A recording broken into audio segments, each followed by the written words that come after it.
Señores, en este día Psicovisión se viste de gala con la presencia de dos distinguidos Ramones. Ambos políticos y uno de ellos, una persona que ha tenido una trayectoria en el orden congresual y en el orden partidario importante, protagónica, agotando espacios políticos importantes. Y por el otro lado también tenemos a uno de los Ramones del lado de la izquierda, que coincidencialmente queda del lado de la izquierda, que dicho sea de paso es mi padre y tiene una experiencia muy sustancial en el orden de la línea política históricamente del ámbito del comunismo. Así que en el día de hoy vamos a analizar el tema haitiano con estas dos grandes figuras y parte de nuestro elenco de aquí de Psicovisión, que se va a estar deleitando, ¿verdad?, con preguntas sustanciales en el orden psicológico. Así que en breve, desde Psicovisión, estamos con ustedes. Siempre es tiempo de volver.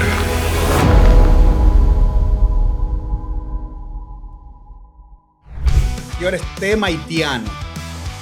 El tema de estos nacionales, que dicho sea de paso, ha cobrado un auge mucho más enfático en estos días como resultado de múltiples marchas que se han dado, por un lado, de estos nacionales que objetan el trato que reciben en nuestro país y por el otro lado, un sector de la sociedad que responde, ¿verdad?, de manera enérgica y con cierto sentido patriótico a este tipo de denuncias, generándonos un contraste que nos ha traído aquí a la idea de traer expertos que puedan hablar con nosotros acerca de este tema. Así que bienvenido Alburquerque, de Ramón, y a Ramón Vargas también. Bienvenidos a este programa. Gracias. Tú sabes, Anoy, antes de adentrarnos a ese tema con los expertos,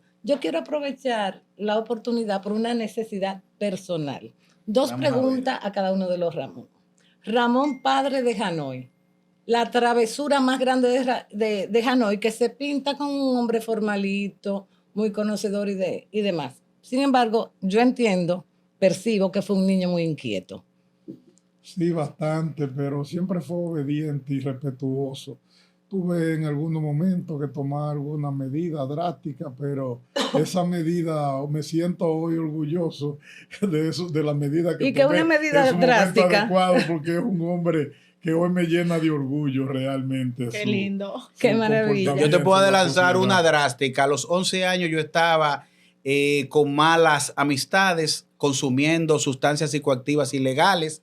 Mi papá me confrontó fuerte y me puso a caminar 12 kilómetros, 6 de ida y 6 de vuelta, viviendo en Boca Canasta, Baní, de Boca Canasta al pueblo, don Ramón, y del pueblo a Boca Canasta. Me enseñó a jugar ajedrez con un tablerito que me trajo de la Unión Soviética y llegué a ser campeón nacional de ajedrez. Eso le agradezco yo a ese señor. Gracias, don Ramón. Don Ramón Alburquerque. Yo recuerdo que a finales en 1990 98, 99, hubo una frase que se hizo famosa. Yo en esa época estaba haciendo una especialidad en comunicación y cuando yo entra en todo, coño, yo dije, mierda, por este es el hombre. Entonces, no, realmente a mí me impactó y perdone que recree esto en este momento, pero yo no soy yo si yo no se lo preguntaba. Porque yo dije, en algún momento de mi vida se lo voy a preguntar. Y yo lo sentí en ese momento como, cónchale, como un grito de desesperación por alguna injusticia. Y a mí me gustaría preguntarle, ¿qué pasó en ese momento a nivel de emociones? No fue nada emocional. Eso fue un cálculo. Fue calculado. Y un trabajo que se hizo porque había que hacerlo. Resulta que en las elecciones de 1999... pues el PRD, Peña acababa de morir, obtuvo casi la mayoría de los diputados, de 120 que eran, obtuvimos 88, y de los senadores obtuvimos 24 de 30. Pero Leonel, que había llegado al poder en 1996, no tenía nada más que un solo senador y prácticamente no tenía diputados. Entonces, el PRD reunió sus diputados y eligió como candidato a la Cámara a Winston Arnoux. Ok. Y para la presidencia del partido, del Senado de la República, nos eligió a nosotros. Entonces, Leonel Fernández y su gobierno sacaron, compraron 26 diputados. Incluso salieron a la televisión a defenderlo y a justificarlo, diciendo que eso es un acto de habilidad política y que eso no era ninguna traición a la democracia. Entonces, en vez de juramentarse Winston Arnoux, se juramentó Peguero Méndez, que era un títere de ellos, aunque el PRD había obtenido una mayoría de 80%. Pero no contento con eso, entonces empezaron a hostilizar al Senado de la República, tanto que el día que ocurrió eso en la Liga, había un helicóptero situado frente al Senado en un acto incalificable y a mí se me había impedido el derecho, siendo presidente del Senado, de entrar al despacho mío. Entonces, había una reunión en la Liga Municipal Dominicana donde se intentaba entonces elegir al secretario general de la Liga, que lo eligen los regidores y alcaldes. Y el PRD también tenía el 90%. Entonces ellos montaron un operativo, incluso con el jefe de la policía y generales, frente a la Liga y prácticamente secuestraron todo esto, tratando entonces de quedarse con la secretaría de la Liga. Varios líderes intentaron ir a mediar para que eso se resolviera y se levantara ese cerco. Entonces, los senadores nos reunimos y dijimos, bueno, tantas personas que han ido, doña Milagros Ortiz Bosch, Freddy Vera Goico estaba vivo, sí, y otros más para no contar. Entonces, y nada pasa. ¿Cómo vamos nosotros a ir a nuestras respectivas provincias? ¿Qué vamos a decirle? ¿Para qué somos el Senado? Entonces nos reunimos todos los senadores y yo les dije, tenemos que ir allí a reclamar el derecho a que desmonten ese circo y a que nos permitan el libre tránsito y entrar a la Liga y hablar con nuestros compañeros. Habían 3 senadores que estaban retenidos, que era Vicente Castillo de la provincia Peravia, Enrique López de la provincia Monseñor Noel y Pimentel de la provincia San Cristóbal. Entonces, nosotros fuimos y se nos negó todo y de una manera osada y sin ningún escrúpulo el jefe de la policía recibió una llamada del presidente Fernández y yo lo estaba escuchando. Entonces yo le dije, presidente, usted está violando los derechos de nosotros y eso le va a costar caro. Entonces, pero nosotros nos habíamos reunido antes en mi oficina porque no pudimos reunirnos en el Senado y dijimos, nosotros vamos a ir ahí. Si no nos dejan entrar, vamos a saltar la verja, vamos a entrar. Pero al salir, yo les dije, compañeros, como no vamos en tono de violencia, dejemos todas las armas para ir desarmados y tomemos en las manos cada uno una constitución. Pero si ustedes ven que la cosa se pone difícil, no huyan porque entonces nos van a grabar huyendo un senador detrás de otro. Estén siempre conmigo, que yo sé que la responsabilidad me toca a mí por ser presidente del Senado y a mí yo no me inmuto. Ustedes traten siempre de estar conmigo. Cuando nos hicieron eso de esa llamada del presidente, decidimos saltar la verja y entonces al estar yo de aquel lado, ahí empezó el tiroteo con metralladoras de parte de los generales y coroneles que estaban ahí, tanto así que hubo 3 senadores al borde de la muerte. ese Andrés Bautista, que hoy es secretario administrativo, le metieron 13 balines. 13. A Dagoberto Rodríguez Adames, que hoy es el senador de Independencia, 4. A Fernando Álvarez Bogar, 3. No estaban jugando. Entonces yo comprendí que tenía que hacer algo para que los senadores volvieran a estar conmigo, para que no se dispersaran. Miré así a una velocidad de nanosegundos y vi que había 2 barracas de esas de metal amarradas con un alambre de ese eléctrico color amarillo, recuerdo.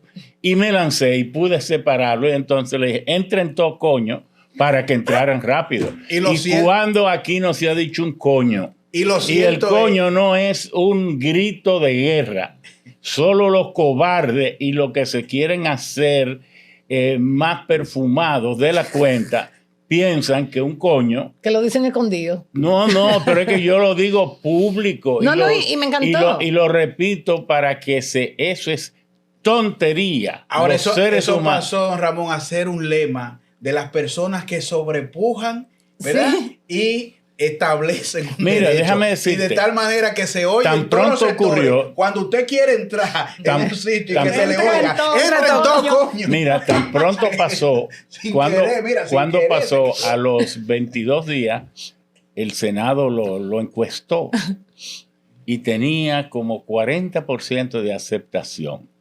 Al mes y medio, como 25 días después que lo encuestamos, eso recibió el 74% de apoyo. Si nosotros no hubiéramos sido encargados por Peña antes de morir de que fuéramos el estratega que condujera el proceso para que en el 2020 llegáramos al poder y yo hubiera inscrito mi candidatura, hubiéramos ganado, pero por mucho, la presidencia de la República. Lo único que él me pidió, usted es el garante y usted tiene que hacer todo correspondientemente. No se le suban zumos a la cabeza por ser presidente del Senado. Y por eso no nos postulamos. Bueno, lo cierto es que le vamos a pedir a producción que haga un giro a este programa, yo creo. Y en vez de centrarlo en el tema haitiano, vamos a ponerle como tema entre en todo. Porque yo creo señores, el tema haitiano, uno de los argumentos que hemos oído en estos días es que si el presidente de la República es dominicano, ellos también lo son.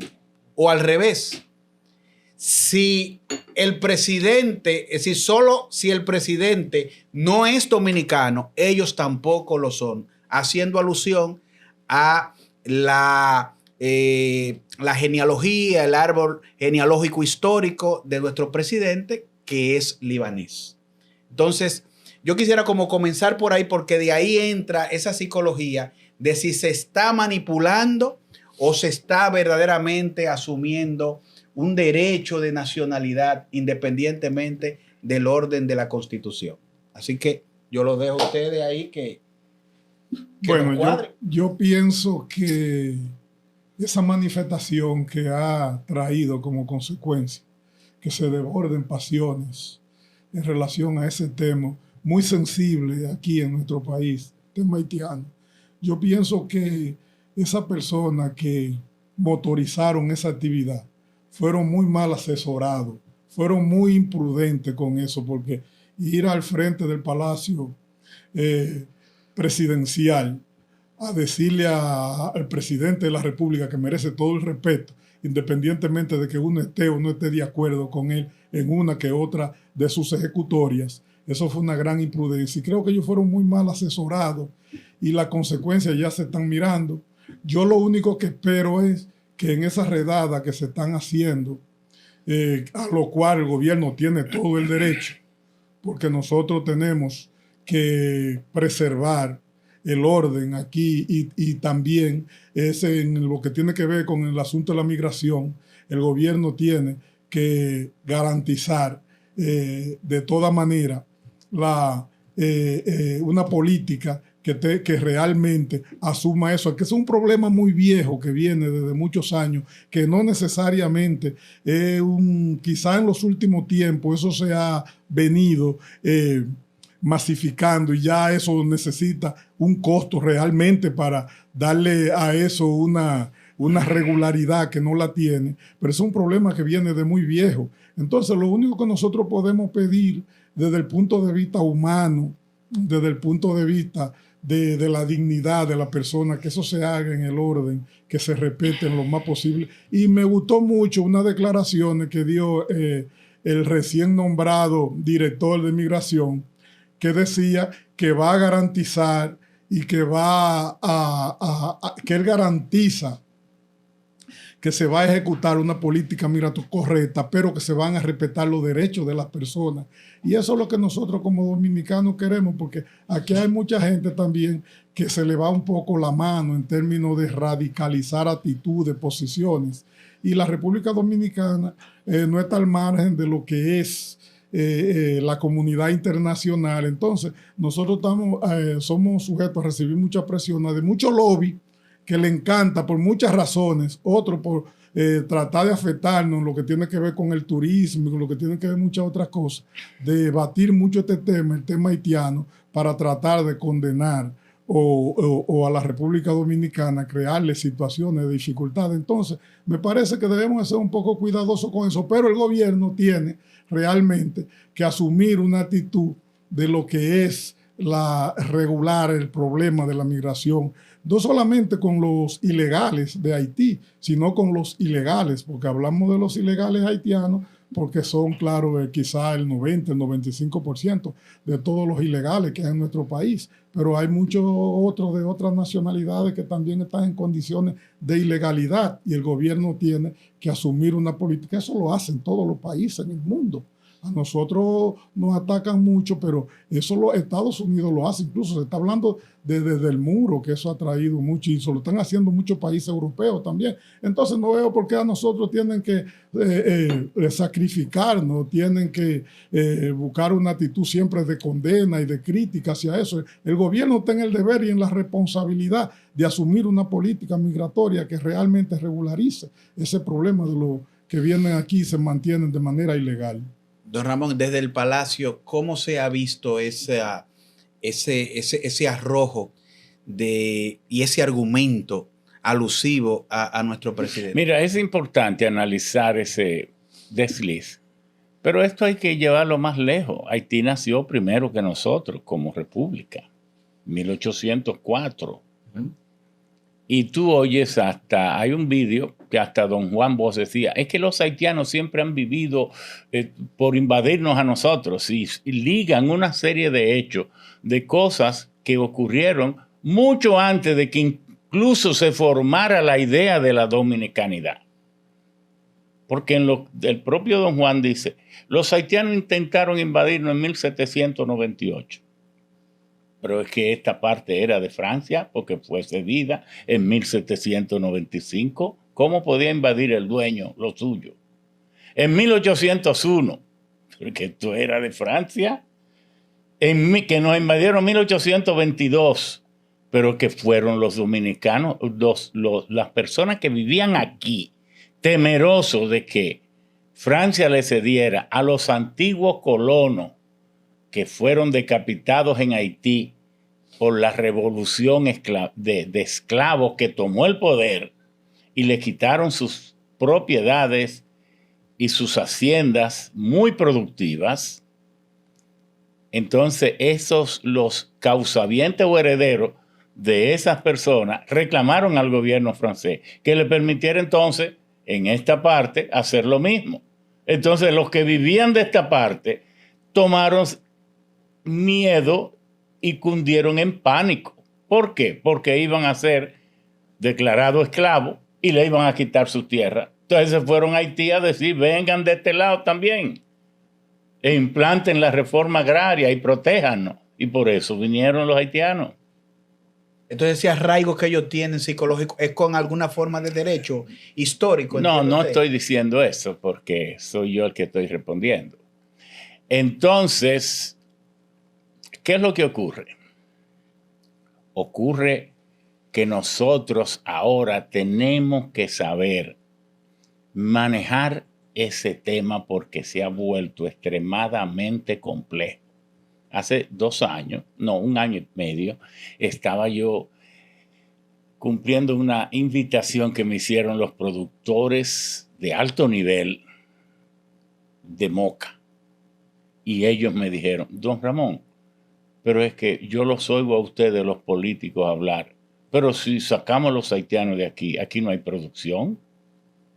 Nosotros tenemos entre todos nosotros producimos el 60% de los huevos, de los pollos, de esto. Todos nuestros empleados son haitianos. Y peor aún, si intentáramos cambiarlo, tendríamos un periodo de transición en que los que vienen no saben y los que saben son ellos. Pero váyase a la industria de la construcción.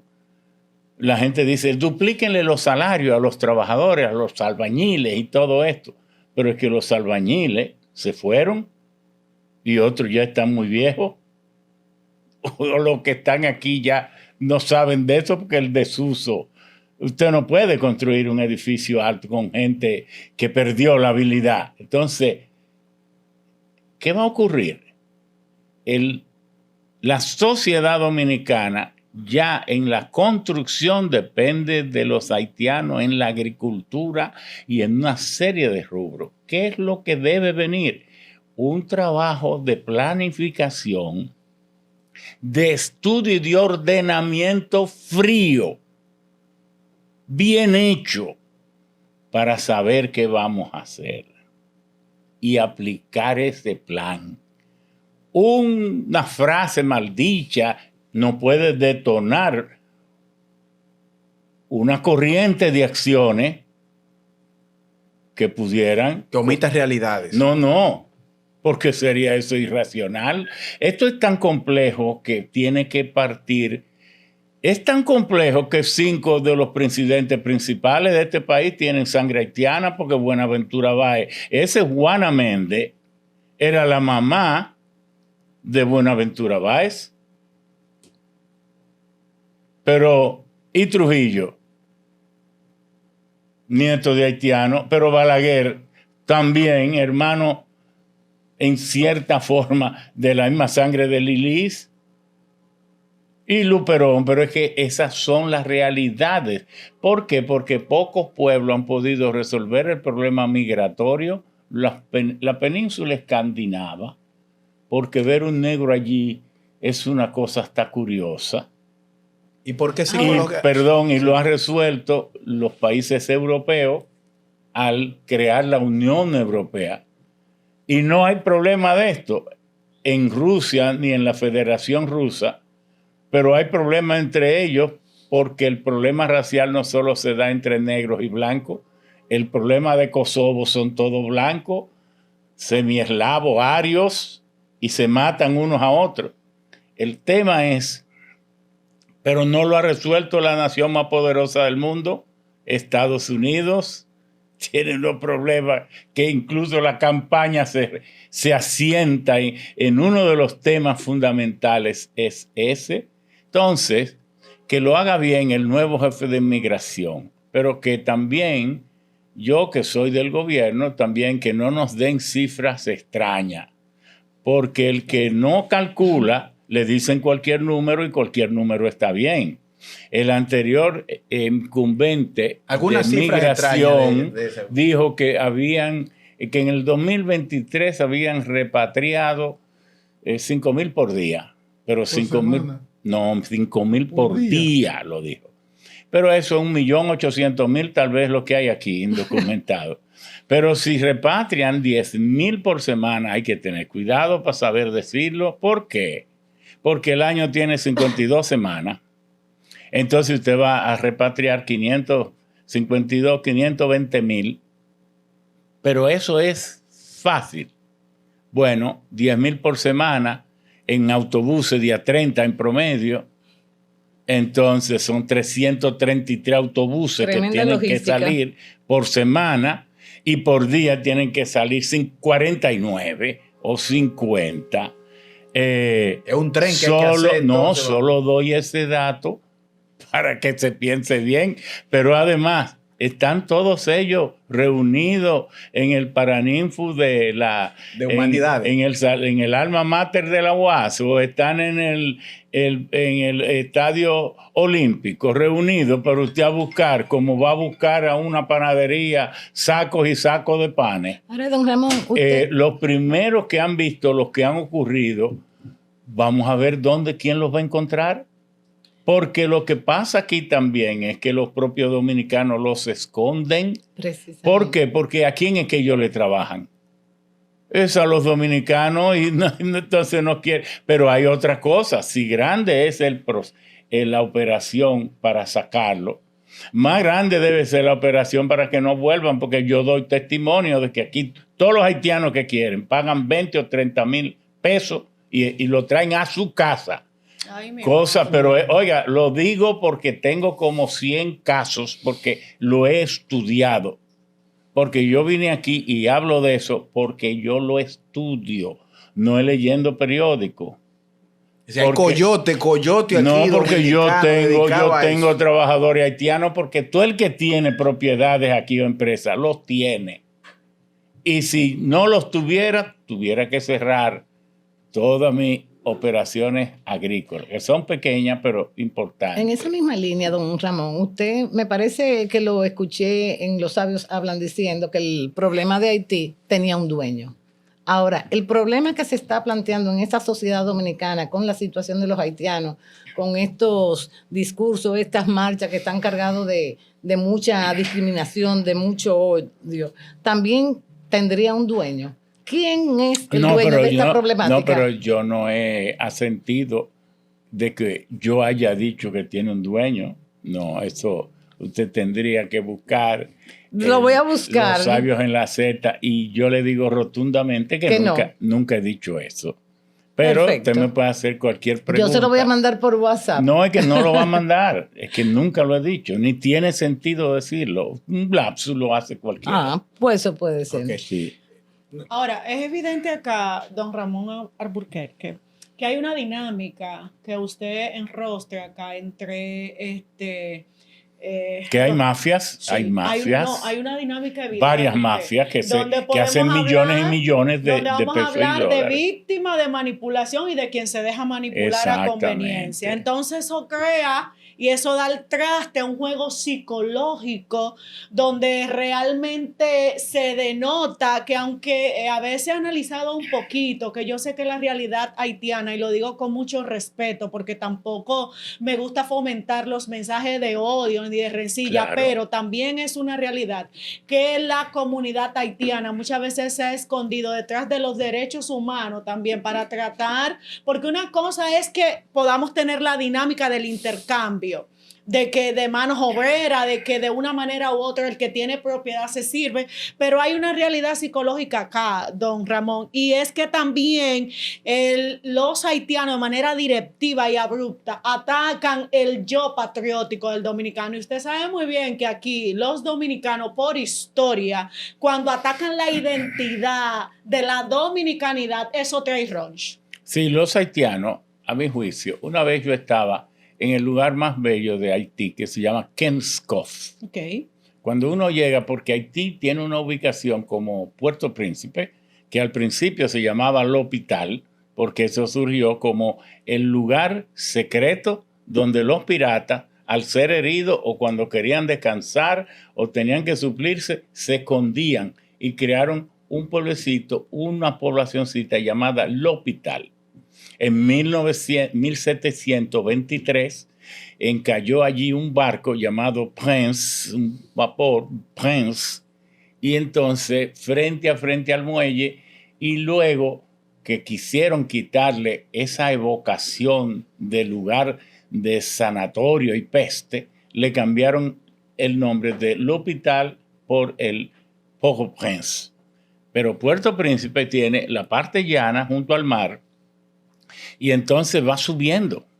El pueblo se va elevando. Entonces viene Damiens, Le Mans, entonces más luego viene la Barbancourt, que es lugares donde hacen los drones, y luego la Pré-Pétionville, entonces luego Pétionville, Le Mission y luego Kenskov. Bueno, Kenskov está a 2.400 metros de altura y ahí la temperatura casi nunca sube de 16, 17 grados. Es una cosa impresionantemente bella. Y estaba yo ahí cuando huyó Jean-Claude, porque una vez el BID en el gobierno de don Antonio, yo era muy jovencito, pero era el director del Indotec, el Instituto Dominicano de Tecnología Industrial, creado por el Banco Central con apoyo del Banco Mundial y el BID para desarrollar las industrias dominicanas.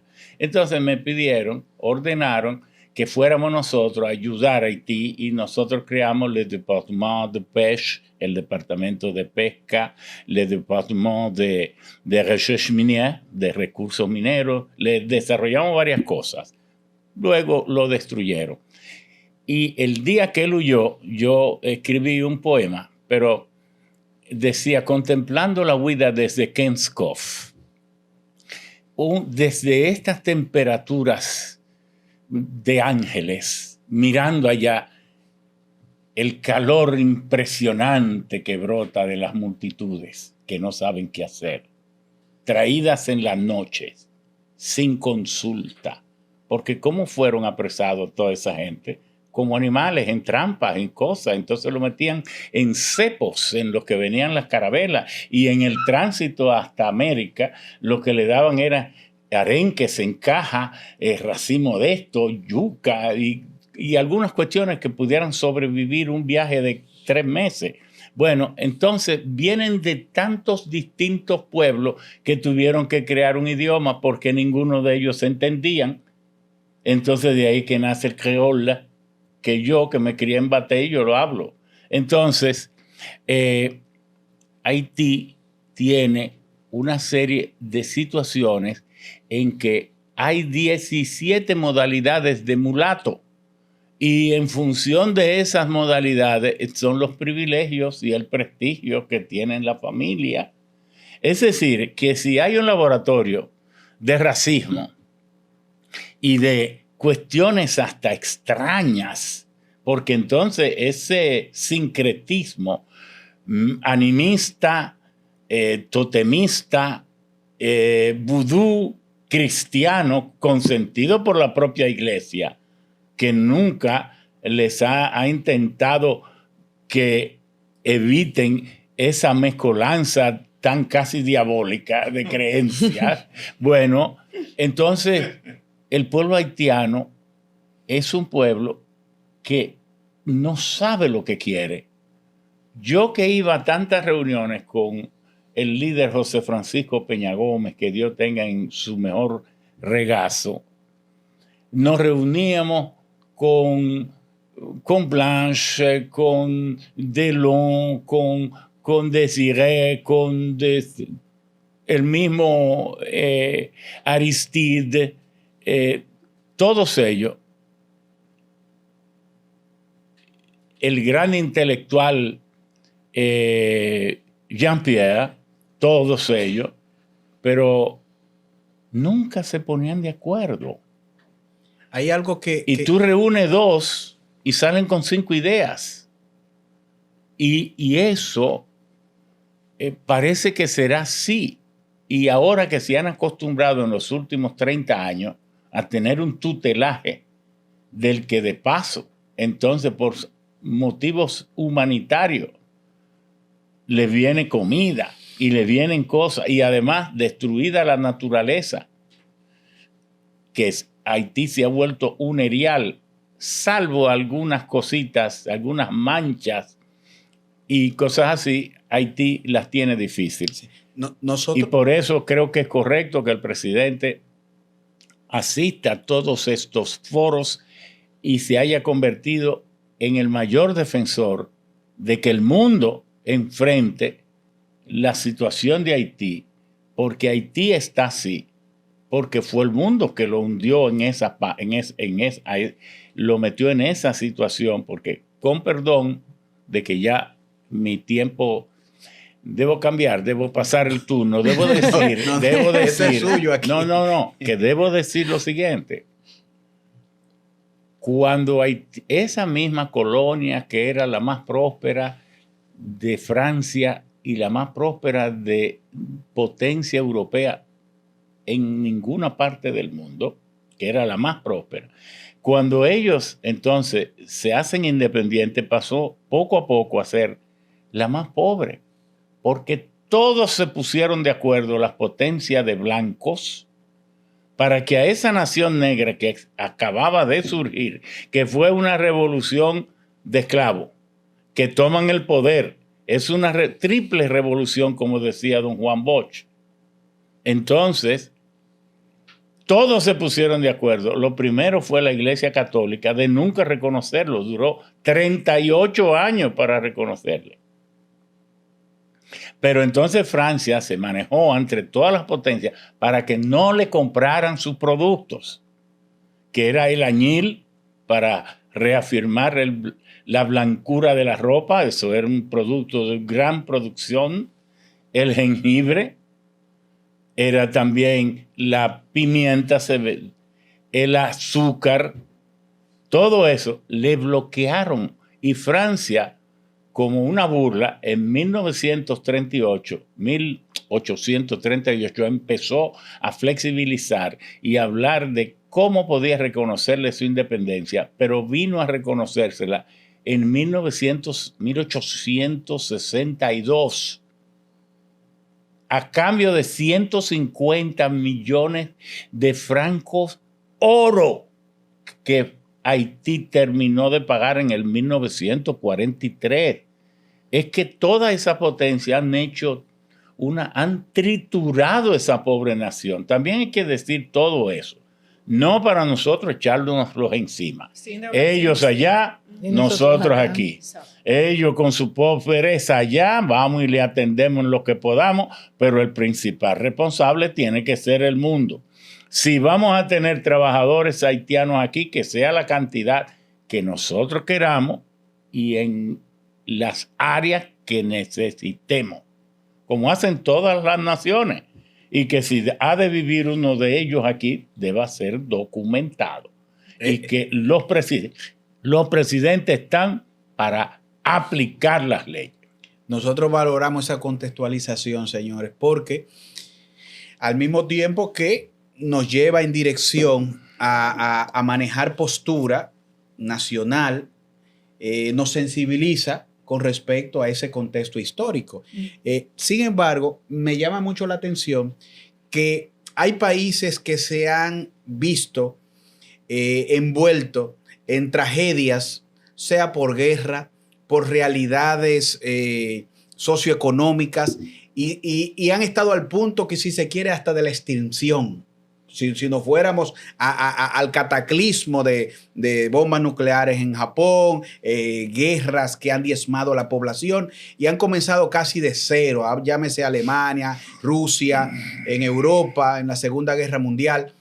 Sin embargo, se han ido levantando. No, pero hay una diferencia ahí. No, por eso quisiera resaltar un poquito esa diferencia. Es decir, ¿qué se da con Haití, que ha vivido todo eso que usted ha dicho? Pero sin cultura y sin tecnología, sí, porque nunca la tuvieron. Porque Alemania tú la destruyes 100 veces y siendo líder del conocimiento y la tecnología va a resurgir igual. Ahora, Japón le hicieron eso, pero también, además, que entonces fue quien la destruyó, quien le dio dinero para que se reconstruyera. Haití, ¿quién le ha dado nada? Bien. Entonces, por esa parte psicológica, a nivel de constructo de pensamiento, de rasgos de personalidad, que de alguna forma, porque uno de los temores que yo siento como nación que nosotros tenemos, que así como han tratado su país, desde el punto de vista de ese ecocidio, para usar un término utilizado por el Papa, que traigan eso para acá con respecto a nosotros, porque es como una línea, como se le atribuye dentro de los dominicanos, depredadora de sus recursos y poco consciente y considerado. Toda la miseria es depredadora. Entonces, ¿cómo explicar esa parte desde el punto de vista personal, psicológico? ¿Qué sería? Sí. Bueno, los psicólogos ahí. Bueno. No, pero tú sabes, a mí me gusta, está interesantísimo tu planteamiento, pero cuando yo escuchaba a don Ramón como esa vena poética en esa narrativa sí, de hechos vividos, fue maravilloso porque estaba entre poemas y salía ese acento francés que se nota el dominio que tiene. Me acuerda a Pablo Macchini, ese poeta de la comunicación dominicana en su Boulevard de la Vida, que escribió un decálogo para salvar la patria en peligro, y donde prácticamente él nos está diciendo que estamos elevando un patriotismo pero cargado de mucho odio, de mucho resentimiento. Entonces yo lo que pienso, Hanoi, es que nosotros como pueblo también nos estamos enfermando. Estamos llevando a esto unos niveles de estrés y de estrés, básicamente, muy alto. Entonces yo diría que tenemos que buscar la manera de ver... ¿Cómo serenarlo más? Porque ¿quiénes están viniendo de Haití aquí? Está viniendo el pueblo pobre, pero están viniendo la élite y los más ricos. También. Parte de la gran prosperidad que usted encuentra en República Dominicana son los cientos y cientos de millones de dólares que está invirtiendo la élite haitiana, que ha dejado de invertir en Haití y todo lo ha traído para acá. Pero es literal eso de la grande prosperidad. Pero aquí, es literal aquí. Pero sí. claro, pero usted no ve que República Dominicana, siempre lo dije en todos los gobiernos, en los últimos 30 años, este es el país de América Latina que si tú vas a buscar otro, tiene que poner al lado en mayor crecimiento y transformación. Bueno que me lo conocen a usted como hombre valiente, porque te voy a decir una cosa a ti.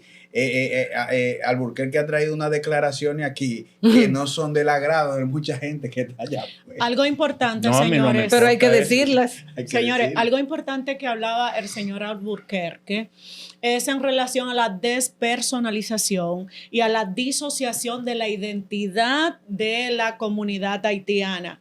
El hecho de no tener un acento cultural o decir ser de un lugar innato como somos nosotros, aunque sabemos que estamos mezclados, eso lo hace a ellos disociarse. Y cuando usted hablaba, me venía a mí en un momento cuando subí a la Sierra de Bauruco, en el hoyo de Pelempito, el ver la diferencia demográfica que realmente la República Dominicana maneja en relación a Haití. Eso denota no solamente que la naturaleza como que se ha retraído de esa nación, sino las diferencias abismales que tenemos a nivel emocional y conductual, porque Ebony decía algo importante y aún Hanoi hacía una connotación de ese miedo, de que esa miseria, esos patrones, esa manera depredadora venga hacia la República Dominicana. Ahora yo entiendo que pudiera ser un miedo, pero realmente nosotros los dominicanos no somos tan inocentes tampoco, en el sentido de que... Sí, pero yo no planteaba eso, sí lo dijo Hanoi. Yo lo que estoy diciendo es que el discurso de nosotros está muy cargado de odio, de rabia, de impotencia, y hay que bajar los niveles. Ebony, nosotros no somos tan inocentes porque indistintamente, como decía el papá de Hanoi acá, el otro Ramón, que tenemos un privilegio de tener dos Ramones, acá también pensar, señores, en que realmente el dominicano ha sido soporte de la economía de la República Dominicana. Nosotros tenemos que saber esa realidad, entonces no podemos venir con el sesgo y alimentar. Sabemos que hay una situación y como decían estos dos señores que son respetables para nosotros, es muy delicada. Y en vez de nosotros enarbolar la guerra y comentarios de odio y situaciones, tenemos que tener cuidado porque es en riesgo que nuestra cultura, nuestros valores, pero también ellos son personas, ellos son nación. Actualmente se ha evidenciado, creo que por... un servicio, vamos a decir así, no sé si de inteligencia clandestino por parte del señor Jochi Gómez, que usó unos drones, ¿verdad? Unos drones donde se... No, eso no era clandestino, porque él estaba actuando y lo demostró en un contrato que había firmado en el gobierno de Danilo Medina y que lo recondujo, este gobierno, de manera que él actuaba a nombre del gobierno. Y entonces es un punto importante. Sí. Parece que vamos a pasar a otro tema. Sí. Yo quisiera, porque mencionaron al inicio, lo dijo, me parece que fue producción, de una de las cosas que preocupa a los dominicanos en relación al tema haitiano. Y hay algunos que hacen paralelismo con con la situación que se dio en Kosovo. Y entonces, eso es algo que está preocupando a muchos dominicanos, porque he tenido la oportunidad de hablar en algunos sectores con algunas personas y siempre me mencionan eso. Kosovo era una región de Serbia que fue habitada por migrantes de Albania, y fueron habitando esa comunidad, esa región, y con el tiempo se convirtieron en mayoritarios dentro de Serbia, y cuando tenían la mayoría, entonces crearon una situación que incluso desembocó en una guerra entre Yugoslavia, la antigua Yugoslavia, y la OTAN, que fue bombardeada de manera inmisericordia. Entonces, digo esto porque mucha gente tiene el temor de que una migración masiva de haitianos hacia aquí a determinadas regiones sin control puede traer como consecuencia, cuando tengan mayoría, que tengan, qué sé yo, tengan candidatos que ganen diputaciones, senadurías, es que ya los hay. Y lo que es peor, que llega un momento, sobre todo en la parte fronteriza, cerca de la frontera, que como se sienten más identificados con los intereses y la cultura de Haití, que pidan la independencia de una región o que sean parte de Haití porque sean mayoría. Entonces ese es un problema que viene manifestándome muchas personas, y yo quería, antes de que pasemos al otro tema, porque alguien lo mencionó aquí y yo he podido en algunos lugares sentir esa preocupación, y por eso yo pienso que es tan importante controlar el asunto migratorio. Sí, como decía mi tocayo Ramón Alburquerque, nosotros tenemos, y eso es una realidad, pero yo creo que si eso se controla y si eso se maneja como debe de manejarse, en el sentido de que venga la cantidad que necesitemos para las cosas que necesitamos de manera controlada, yo creo que eso en el tiempo podemos controlarlo, porque si eso no se controla, eso puede traer problemas en el futuro, incluso de enfrentamiento armado y de problemas. Entonces ese es un problema muy sensible y muy preocupante, y eso debemos de tener mucho cuidado, sobre todo en esa área donde los haitianos se concentran más, porque incluso ya se ha visto aquí en determinados momentos que se han presentado situaciones donde ellos se han prácticamente... Es que lo que usted presiente ya ocurrió. Sí. Mire, en 1929, cuando se firmaron los acuerdos fronterizos, dominicos fronterizos, para el sostenimiento de la paz eterna, así decían esos acuerdos, 1929, que fueron luego revisados en 1936, Haití solo era 18.200 kilómetros cuadrados. Y fue Trujillo que en 1936, oiga bien lo que le estoy diciendo, en 1929 República Dominicana era 54.600 kilómetros cuadrados. Hoy solo somos 48.500. Wow. Es decir que porque Trujillo le cedió mordieron un pedazo. Casi 8.000 kilómetros con los territorios de Lemiel. Todo es el lago Sumatra o lago Azul era dominicano. Estaba Inch, donde nació Pedro Santana. Todo eso eran territorios dominicanos. Entonces, en 1936, argumentándose que habían sido poblados, estaban todos poblados por haitianos.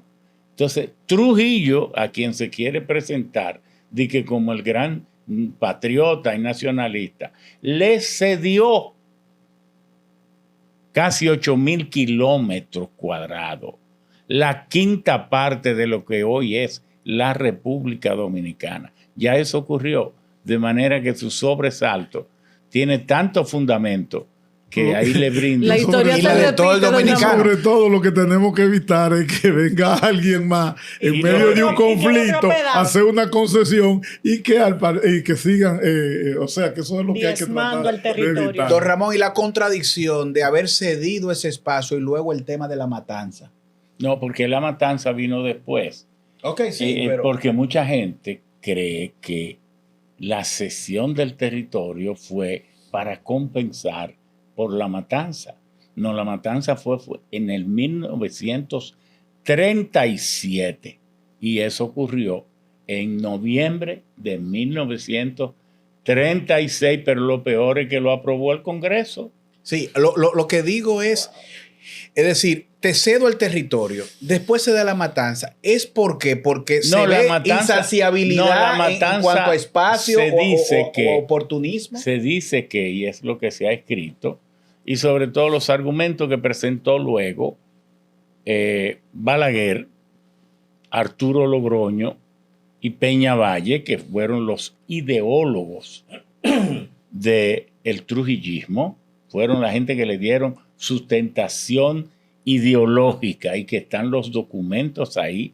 Ellos plantearon que esa matanza, primero, que no ocurrió y que nunca fue en los números que muchos brindaron. Se hablaron de 15,000, ellos hablaron que nunca pasó de 3,000 personas y que eran cuatreros, que eran gente que entraban a robar ganado, a hacer quema de áreas forestales, apropiarse de las tierras y que no las había hecho el ejército en sí, sino los propios ciudadanos defendiendo sus propiedades. Entonces, eso se transó mediante el pago de dinero. Le pagaron, no recuerdo la cifra exacta por cada uno de ellos, y entonces Haití se quedó tranquilo porque además en ese entonces el presidente estaba en la cuerda floja y Trujillo lo apoyó firmemente y pudo permanecer 4 años más en el poder. Bueno, señores, hemos tenido cátedra y yo quiero recomendarle a producción con Don Ramón, los Ramones. Nosotros tenemos que hacer lo que va a ser un mes de programa, es pregunta y respuesta y dividirlo en cápsula para que la nación se deleite en esa modalidad. Entonces, un asunto que preocupa a los dominicanos en relación a la parte cultural, mágico-religiosa y lo que puede representar la entrada de los haitianos al país en cuanto a transculturización. Yo creo que eso es uno de los argumentos que se presentan mucho, lo que ellos creen, la forma en que creen y lo ejercen y nuestros fundamentos Eso religiosos. de que la cultura más primitiva terminaba imponiéndose en la cultura más avanzada, eso era en la época precibernética y predigital. Cuando el alcance de la noticia, de la información, del hecho cultural, era la caminata que pudiera hacer un burro, un caballo o un barquito de vela. Entonces, los acontecimientos duraban mucho tiempo para llegar. La noticia era muy lenta. Y al ser muy lenta, duraba mucho tiempo digiriéndose allí donde se llevaba. Pero ahora que tenemos una aldea global, un hecho instantáneo y que la latencia de las informaciones, de convertirse un clic en una información conocida y sabida en el mundo entero, se mide por los nanosegundos. Wow. Ya ninguna cultura primitiva termina imponiéndose, porque la fuerza de las culturas que tenemos hoy, lo que más bien es vamos todos hacia la misma cultura. el mundo entero, porque así como en Estados Unidos habían 25 acentos antes de la televisión y de la radio, y hoy persisten algunos, pero ya casi todos los estadounidenses en 10 millones de kilómetros cuadrados hablan casi de la misma forma. Así como era casi imposible entender a un galés con un escocés, con un irlandés, con un londinense, y ya se tienen prácticamente la misma fonética, la misma pronunciación, etcétera. ¿Se disuelve el nacionalismo entonces, esa idea? Sí, claro, los nacionalismos están, todo lo que se ha hecho, la globalización se sitúa sacrificando el nacionalismo, las fronteras, las barreras, que es lo que quieren las 43 familias que dirigen el mundo. Y esto no es una broma. Ni es conspiración. ¿Qué es lo que quieren? Pero... un solo territorio, la universalidad de las inversiones, que puedan invertir donde quieran, en igualdad de condiciones. Usted oye a los presidentes dominicanos que dicen, aquí la inversión extranjera se le da el mismo trato que a la inversión nacional. Ahora acaban de declararse cielos abiertos. ¿Qué significa eso? Uy. Que los países, ¿cómo se desarrolló la aviación? La aviación se desarrollaron los países con los aviones de guerra y luego con los aviones del correo, porque nadie quería montarse en esa cosa peligrosa. Pero luego que las naciones comprendieron que debían brindar eso como un servicio de transporte a la sociedad civil, nacieron las líneas aéreas de cada país. Y era así, cada país tenía sus líneas aéreas. Entonces, para negociar con otra nación, era cuánta frecuencia de vuelo tú me das, así yo te doy esa frecuencia de vuelo. Un intercambio. ¿Qué significa cielos abiertos? Que ya República Dominicana renuncia a solicitar, no solicita nada, le da la bienvenida a cualquier nave que venga aquí. Eso es bueno para el turismo, pero ya no hay esa búsqueda de reciprocidad. Es un mundo que se supone único, que Fukuyama en su libro El fin de la historia y el último hombre dijo todo lo que hay. Ya usted se fue por los aires y nosotros dejamos ahorita el dron volando, don Ramón, y tenemos que ir ya concluyendo, aterrizando en esa idea de que tenemos un problema con los nacionales haitianos en el sentido de su entrada indiscriminada.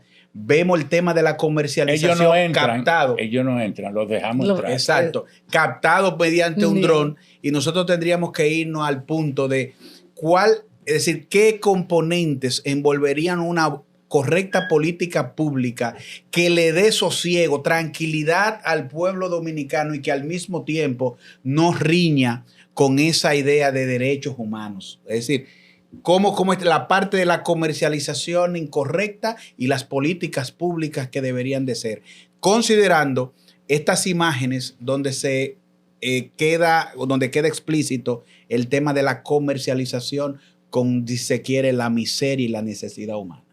Mira, lo primero es que los haitianos no entran solos, eso se ha dicho aquí, eso es verdad. Y si se va a atacar el problema de la ilegalidad de los haitianos que vienen, lo primero que también hay que atacar son a esas mafias que se dedican a eso. Mira, yo he podido observar en viajes que he hecho por áreas fronterizas. Ese es un negocio que está bien, no solamente bien organizado, sino con una logística increíble. Aquí hay mafias que se dedican a traer cantidades de haitianos y tienen establecido en diferentes territorios lugares donde los llevan a determinada hora para pasarlo, por ejemplo. Ellos tienen ya un control de los contactos que tienen de los supuestos inspectores que están en los determinados puntos para hacer registrar los vehículos y eso, garantizando supuestamente que los haitianos no entren. Entonces ellos aprovechan determinadas horas, determinados lugares y los contactos que tienen que van a estar en esos lugares y pasan los haitianos, los llevan a otro punto y así lo vienen escalando, como decía Ramón Alburquerque al principio. E incluso ellos lo traen aquí, lo ponen. Así como hay mafia en Estados Unidos, que tú le pagas a esos coyotes una cantidad de dinero para que te lleven un familiar y te lo llevan allá al apartamento. Excepto que quien lo paga a los militares que están en eso. Exacto. Exactamente. En Van a hacer pesos y allá en dólares, pero es el mismo procedimiento. Entonces, eso es lo primero. No es simplemente salir a buscarlo porque muchas veces lo agarran y a mí me contan, yo tengo algunos y tengo ejemplos ya de gente, incluso de algunos haitianos que viven en las proximidades de mi casa que yo he visto cuando se lo han llevado y a los 3 o 4 días veo que regresan. Digo, pero ven acá.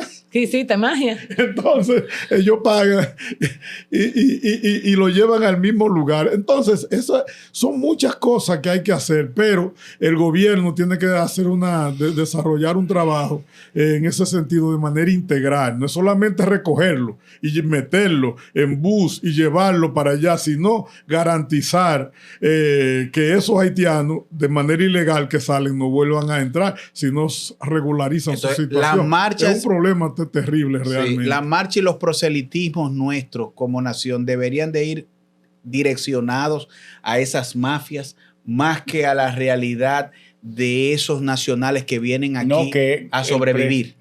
Los presidentes juran cumplir y hacer cumplir las leyes.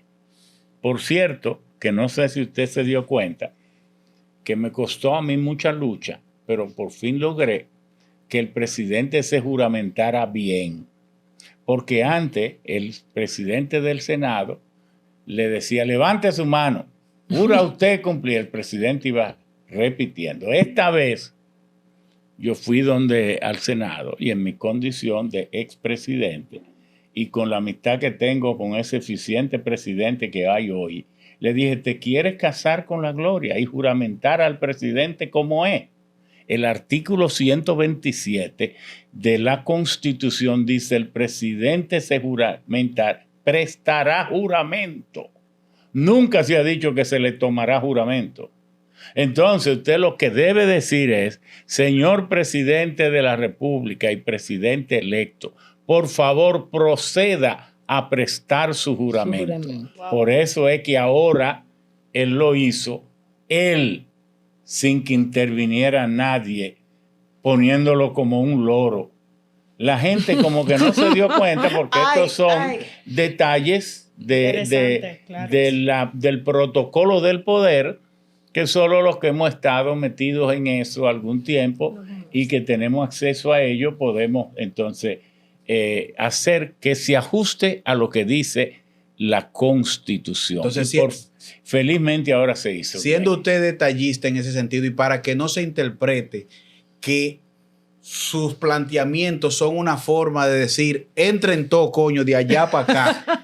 ¿Cuáles los elementos de solución? No, es que yo no tengo temor a lo que la gente piensa. No, eso estamos claros. No, eso estamos claros. Perdón. Yo vivo estudiando, investigando para darle sustancia a lo que declaro.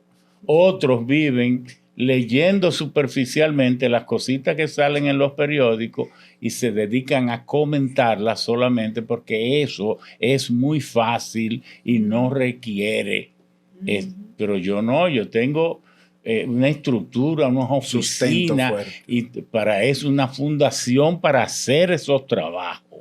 Entonces, yo no hablo de dedo. Mi posición sobre este tema es lo siguiente. Haití está ahí para quedarse. Incluso estuvo primero que nosotros. No lo vamos a tirar al mar. Y si sacamos todos los que están aquí, la economía se nos desploma y no sé dónde llegará la pobreza entonces de nosotros. Así como los dominicanos en Europa y en Estados Unidos son un componente de generación de riqueza muy importante para los países donde viven, así ellos lo son para nosotros. Y aquí no están solo los haitianos pobres. No hablamos nada de la oligarquía haitiana que está aquí invirtiendo en vez de estar invirtiendo en Haití. De manera que organicémonos, vuelvo al planteamiento original, hagamos un planteamiento profundo en base a un estudio, no nos dejemos emocionar, no tomemos decisiones emocionales, porque este tema es tan profundo que es más viejo que la República misma, porque Haití, al nacer primero que nosotros, es más viejo que nuestra República. Óigalo bien. Entonces, parte de nuestro presidente más sobresaliente han sido de sangre haitiana, y una gran cantidad de los apellidos de este país son haitianos. Entonces, organicemos el pensamiento, apliquemos las leyes. No hay nada mal que esté haciendo este gobierno. Todos los haitianos que no nos convengan, repatriarlo. Los que nos convengan, dejarlo aquí. Nadie nos tiene que obligar a que nosotros desarticulemos nuestra economía, porque quedaría desarticulada si los que están en la construcción, en la agricultura, y entonces lo sacáramos también. Entonces hagamos actos inteligentes. Para eso somos inteligentes. Ese es mi planteamiento. Bueno, nosotros los recibimos aquí con halagos y esperamos que este programa, que ha sido sustancial, señores, sea comentado por las redes sociales y que las personas se integren. Pues recuerdo en estos días que hicimos alusión a esta joven que ganó medalla de oro y Marilady, y que se habla de que tiene una procedencia haitiana. Eso pareció ofensivo. Sin embargo, analizando su contextura física. Pero Luis Pierre es haitiano. Y su contextura física y lo que esto es, y la importancia que tiene esto para el logro alcanzado y su vinculación con Haití en elementos genéticos vinculados con esto, señores. Nosotros no podemos, por pasión, negar al tigre por aplaudir al león. Así que conéctese aquí en Psicovisión y sea parte de este programa. Un abrazo y muchas gracias por estar aquí con nosotros.